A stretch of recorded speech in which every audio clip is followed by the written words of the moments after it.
Hi ಎಲ್ಲರಿಗೂ ನಮಸ್ಕಾರ. ಇವತ್ತು ಪಾಪು ಲಂಚ್ಗೆ ಓಟ್ಸ್ ಮತ್ತು ಮೇಥಿದು ಕಿಚಡಿ ಮಾಡ್ತಾಯಿದ್ವಿ. ಬನ್ನಿ ನೋಡೋಣ ಹೇಗೆ ಮಾಡೋದು ಅಂತ. ಟೊಮೊಟೊ, ಸ್ವಲ್ಪ ಕ್ಯಾರೆಟ್ ತೊಗೊಂಡಿದ್ದೀನಿ.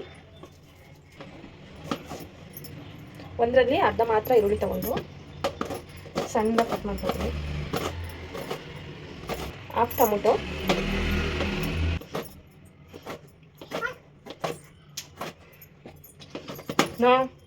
No don't touch.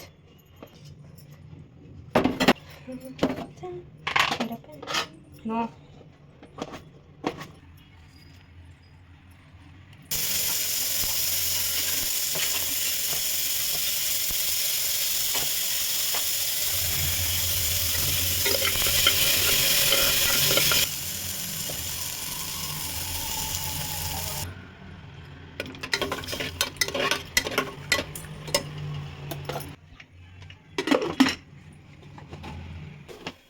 ಅಬ್ಬಿ